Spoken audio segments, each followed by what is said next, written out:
I want to put this in perspective for you. Right now, Dr. Sears is 20 feet up in the air. That's about how high this woman was when she had to make that decision. Do I drop my 2-month-old? Do I drop my 3-year-old out the window into a stranger's arms? So Dr. Sears is up there, and he's going to drop a doll. It's about the same size as the 2-month-old baby. I'm going to try to catch it from below.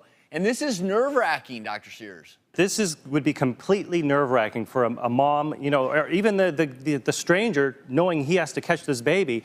I can't understand how a mom would be able to make this decision. I have sweaty palms, and this is a model. You better catch him. I will catch your baby. Here we go. Oh. Oh, man.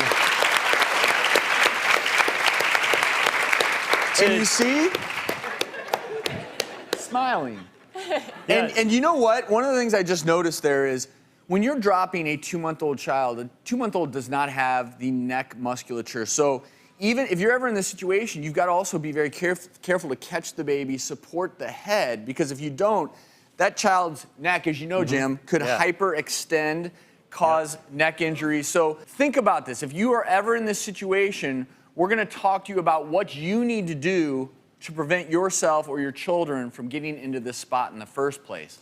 For one thing, you know, you could avoid having to make that decision if you live on an upper, you know, second, third-story apartment or in a house. Have your windows have a safety ladder available, an emergency safety ladder, and it makes a huge difference to be able to just climb down versus having to jump that far. And it's easy. You usually can keep it right by the window, maybe under a bed. Hook it to the window still.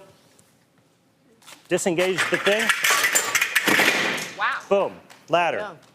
You know what? I'm gonna let you take care of the baby. Oh, I wouldn't trust you. But this is important because house fires can become uncontrollable in a record amount of time. Less than 3 minutes compared to 17 minutes back in 1975. So within 3 minutes, your house can be engulfed because there's open floor plans, and modern building materials like the wallboard can lead to faster fires. Also, your upholstered furniture contains highly flammable polyurethane foam. So here's what you need to do. Have an escape plan. Identify 2 ways out of every room. Don't ever take an elevator.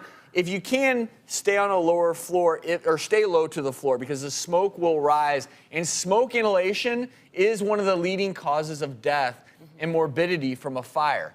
Here's the deal. If you feel a door and it's ridiculously hot when you touch the doorknob, try the other escape route. That's why you need 2 ways out. And like Jim said, if you can have a ladder, that can help prevent this idea of throwing a baby out the window. And that's why everyone in the audience is going home with a Kidda escape ladder.